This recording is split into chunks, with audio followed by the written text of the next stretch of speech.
Long ago, there lived a man, blessed by the gods and revered by the people as their savior. His name was Ardyn Lucis Caelum, and he was to have served as the first king of Lucis.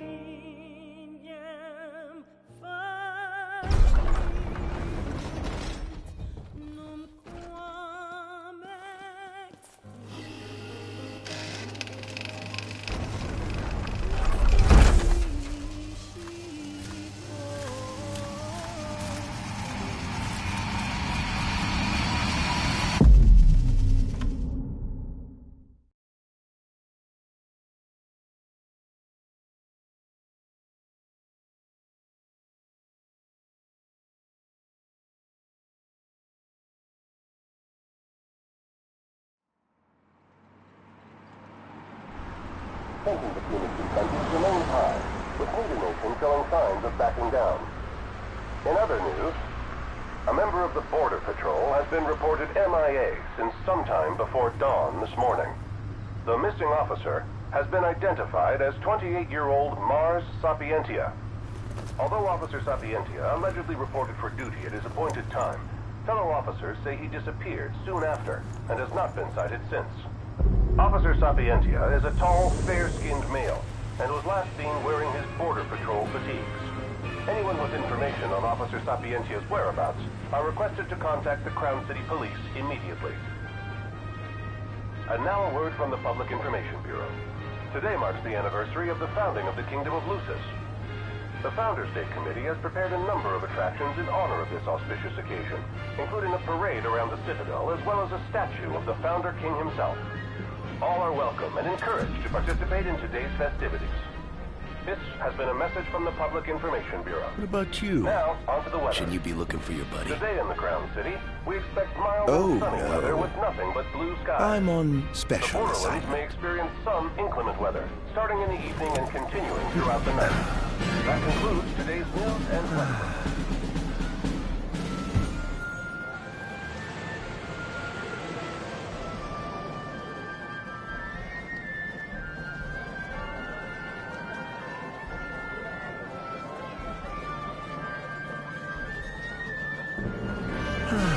Home, sweet home at last. Welcome to the Founders Day Festival. In a moment, the parade will begin making its way through the city. King Regis is scheduled to participate in the festivities. Circling the Citadel alongside the statue of the Founder King, Somnus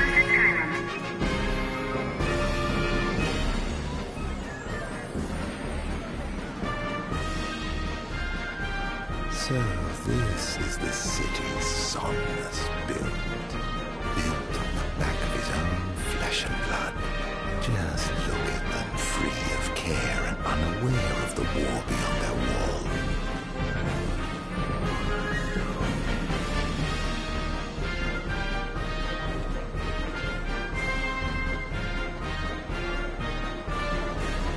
In order to ensure the safety of all festival goers, we ask that you please follow all staff instructions. Vehicular access will also be limited in some areas around the Citadel for the festival's duration. In addition, traffic will be stopped entirely during the parade. We thank you for your cooperation. What need is there to worry when brick and mortar blinds them to the suffering outside? Why venture out into the world when you feel so safe within? What a life to live. This is the statue of the Founder King? I see the sculptor took quite a few liberties.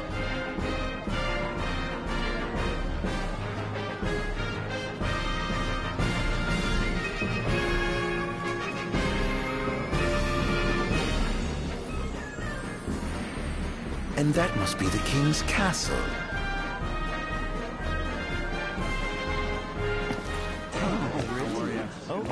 We should. No, of course. Absolutely. Now, let the fireworks begin! Okay. Right, let's go. Yes. Oh, yes.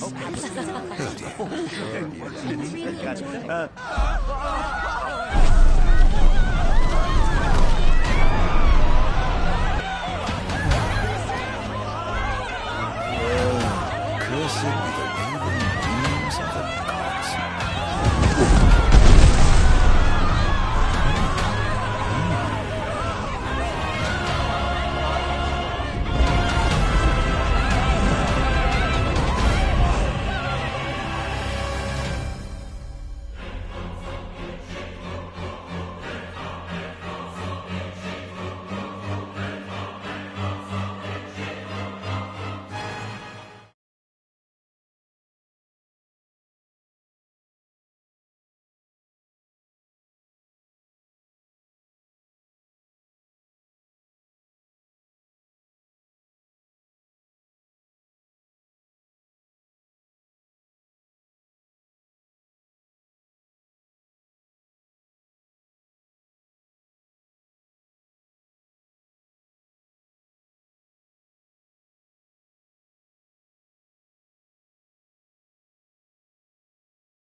Ardyn. Oh, Ardyn. You can't expect me to believe that. Oh, but I do. You have my word. Well, in that case...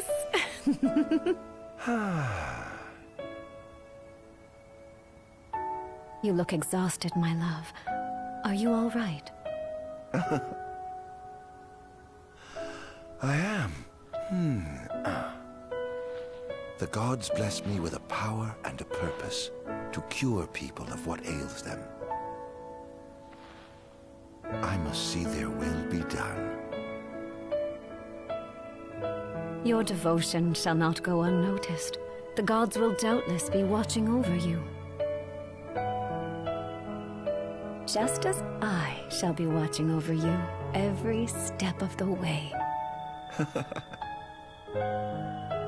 It seems to me the cure for your exhaustion is comprised of two things, one of which is rest. Oh? And the other? Is me.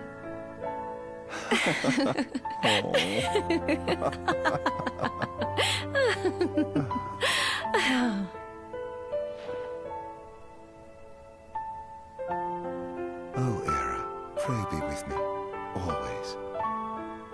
Mm-hmm.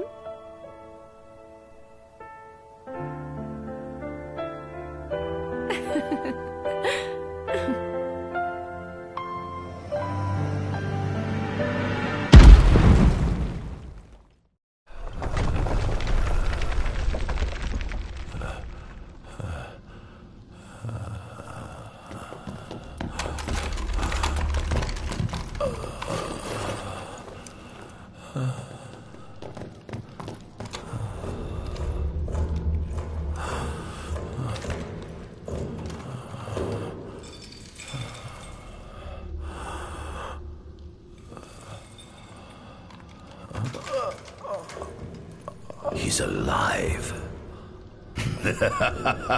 Just as the ancient texts told. Who? Take him away.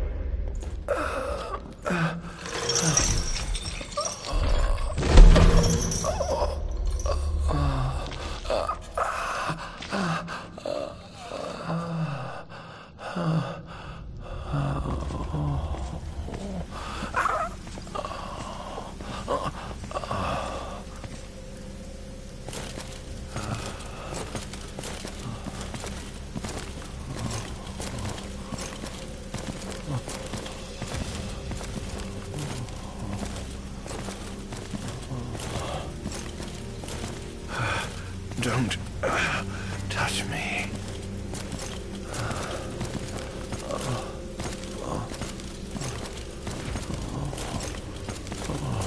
Status report. Everything is fine here. Roger that. We'll transport the subject to your location. And we'll have the medical team ready as planned.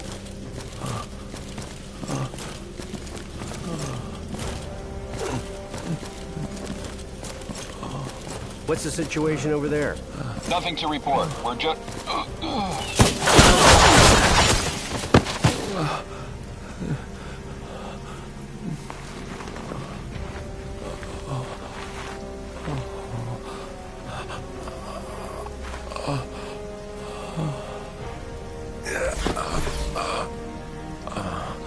Adagium sighted!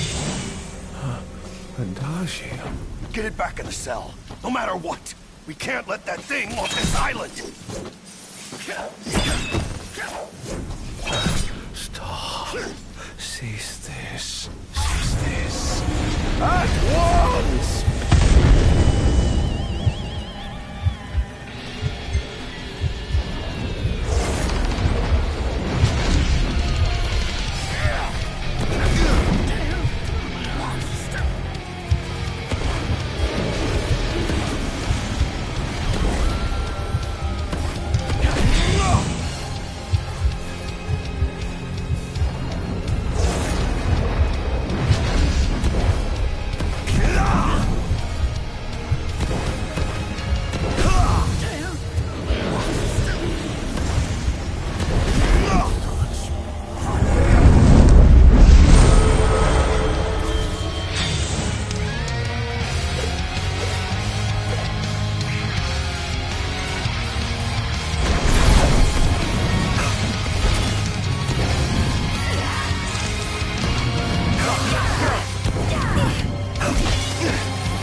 Era.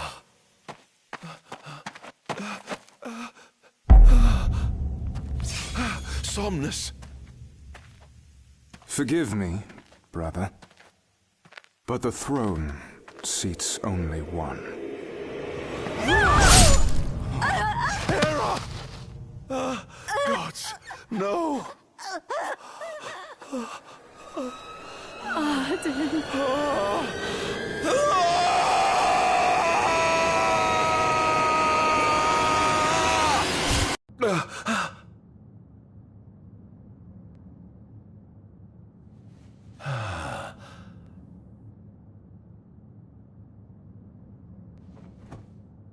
Ardyn. Ardyn Azunia, Chief Besithia would like to see you.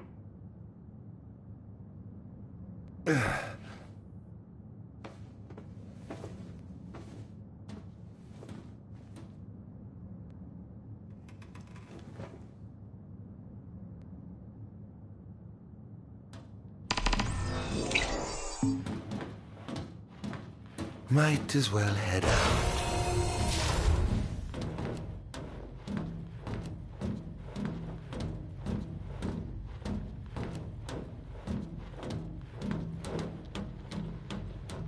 I dare say this outfit wasn't tailor-made.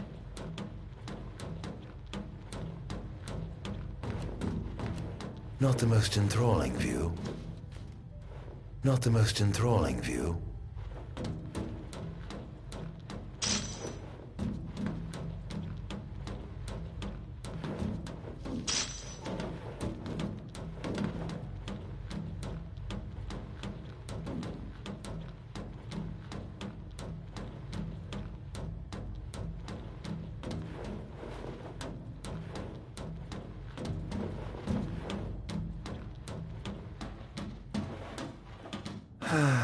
Nothing here to interest me.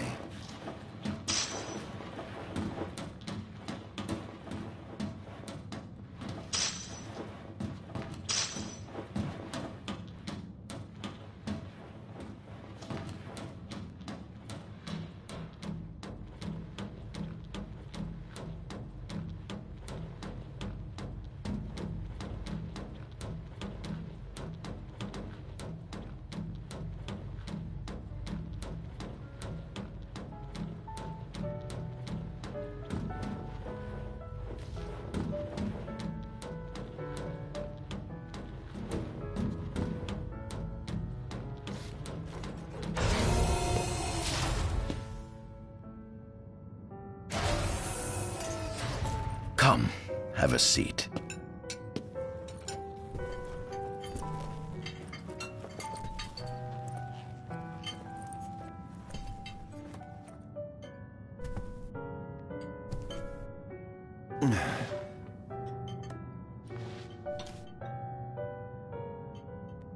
Gods above, we thank you for the bounty you have laid before us. Don't want your food getting cold, do you?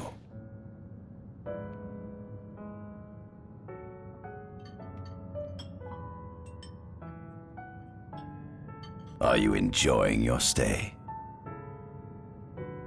No. You've been asleep for years. Learning to appreciate the waking world will take time. Perhaps I can help enlighten you while we dine.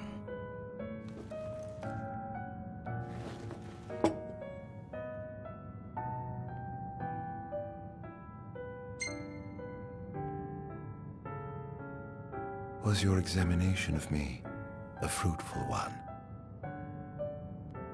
Oh yes, you've proven far more fascinating than expected. No wonder they kept you locked away. To think the powers of a demon could dwell within the heart of a man, it's incredible.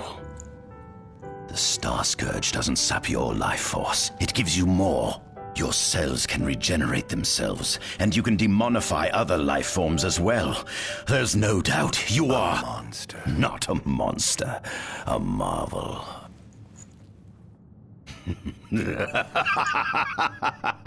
I can't wait to unravel all your mysteries.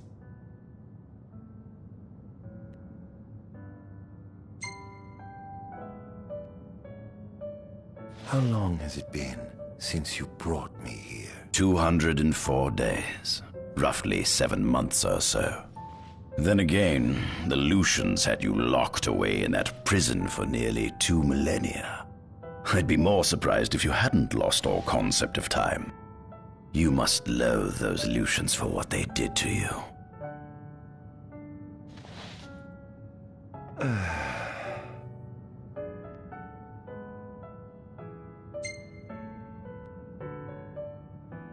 What is this food? Meat, cloned in this facility. Cloned? We cultivated somatic cells, used them as donors to fuse the nucleus transplant cells to the recipient oocytes, and then we... Enough! I've no ear for the ramblings of a lunatic. What is it you want from me, anyhow? What about me interests you so? You said it yourself, didn't you? You were chosen by the gods. And frankly, with powers like yours, I'd say you're nearly a god in your own right. We need those powers that you possess.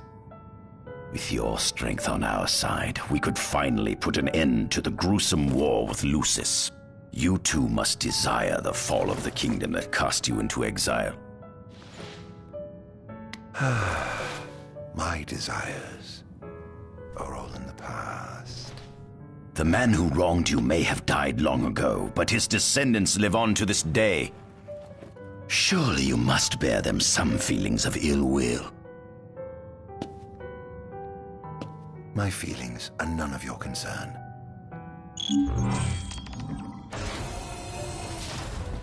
Come along.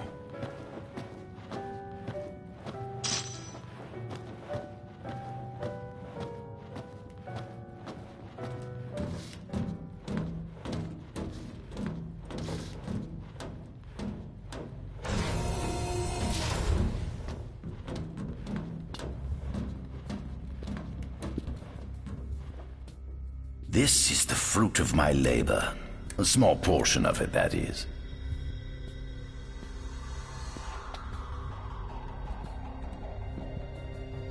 I envy you. A human life is too short to truly understand all there is to know about the world. Go on, have a look. Oh.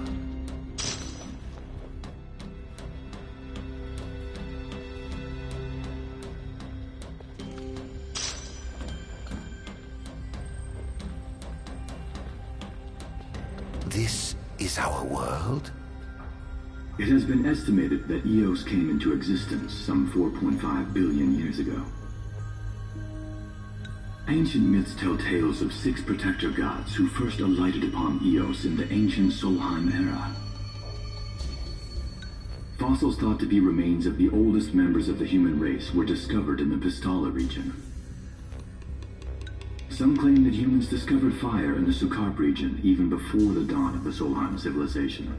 According to legend, the fire god Ifrit first bestowed his burning wisdom upon a man who later sat the throne of Solheim. The mechanized civilization of Solheim is presumed to have originated in the Diskai and Klain regions. Exactly when the civilization rose and fell, however, remains the subject of much investigation. The enormous crevasse separating the regions of Klain and Duskai is known as Telpar Crag. It is here that the War of the Astrals is said to have taken place. When Ifrit tried to reduce mankind to ash, the other gods fought back, and some claim this clash caused the collapse of Solheim.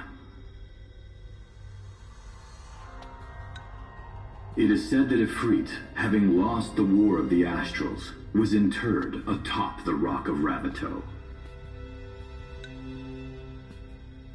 After the war, the ice goddess Shiva allegedly sank into a deep slumber, nestled in the Goravas rift of Volup. To this day, no one knows what became of the blade god Bahamut. The earth god Titan can be seen supporting the meteor at the heart of the disk of Kothis in Duskai.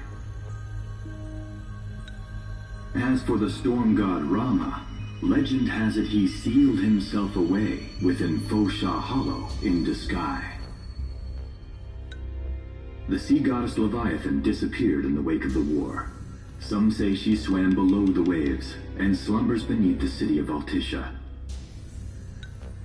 Some 2,000 years ago, the gods granted Somnus Lucis Chilum 2 gifts: the sacred stone and ring. With these in hand, he founded the kingdom of Lucis. In the centuries since, Lucis has managed to expand its territory while struggling to suppress a parasitic plague.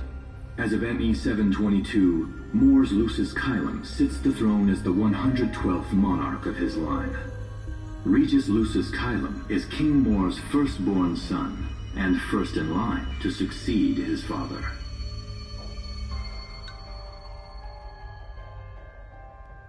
Angelgard, off the coast of Golden Key, is an uninhabited island that Lucians regard as sacred ground. Ancient texts tell of a monster known as Adagium supposedly sealed away within, but investigations into its existence have yet to provide conclusive evidence. Soon after the establishment of the Kingdom of Lucis, House Fleuret founded the nation of Tenebrae. The Empire began its occupation of Tenebrae in ME 359, a move that was initially met with much apprehension. In order to assuage the dissenters, the Empire preserved the Oracle's home of Fenestala Manor. This concession was partially made for political purposes. House Fleuret enjoys close ties with the line of Lucis.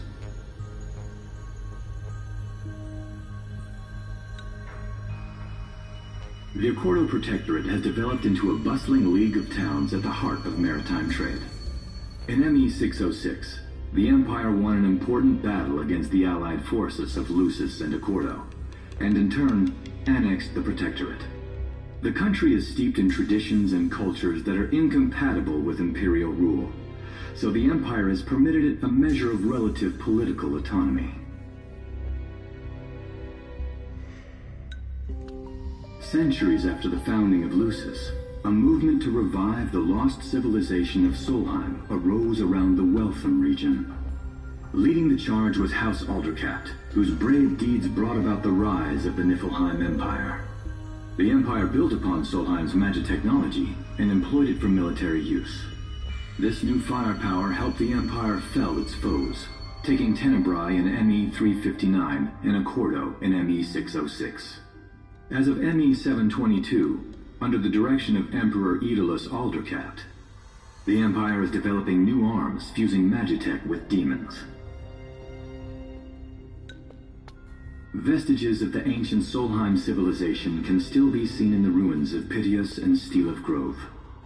Several ancient structures also dot the forest of the Fall Grove that encircles Castlemark Tower. Excavation of these various sites is currently underway. In ME 501, during an expedition in the Ulwat region, the Imperial Army discovered a new species known as demons.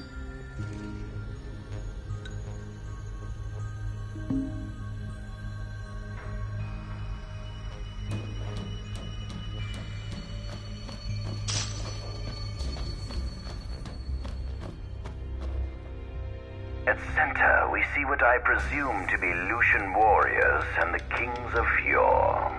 I've learned a great deal about the first king of Lucis, but I never knew he was second in line.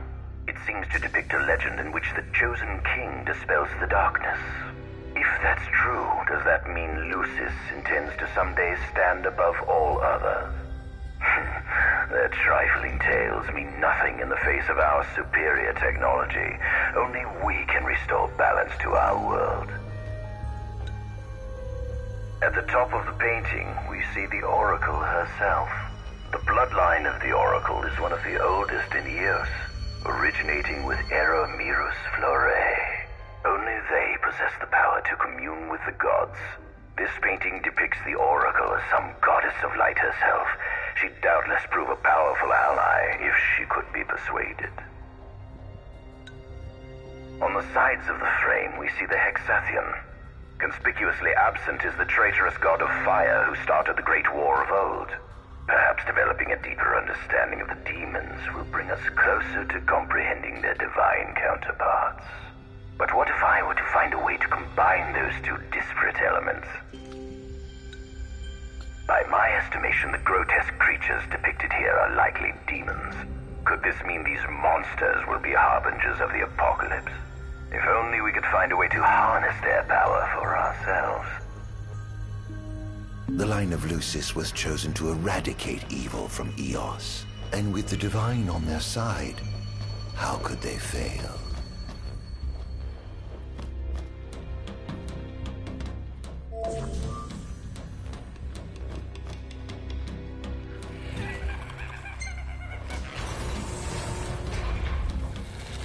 Given the demon's aversion to light, they typically stick to the shadows until the sun fades and the night falls. Adagium, however, is different. Unlike his demon brethren, he can still function uninhibited in broad daylight. Of course, the ultraviolet rays harm him, much like they would any other demon. Yet his cells regenerate quickly enough to essentially negate the damage. It stings. Like the light of the sun. Perhaps I'd best cover up.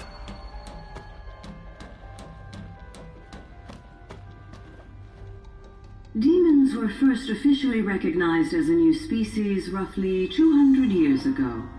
According to ancient texts, however, humans have suffered from a parasitic plague wrought by the demons for upward of 2 millennia. Demonification is caused by a mutant strain of plasmodia that takes root in living creatures and changes their cellular structures. Infected creatures begin to disperse miasmal particles, the spread of which is known as the Star Scourge. This model is a replica made from plaster poured into a demon-shaped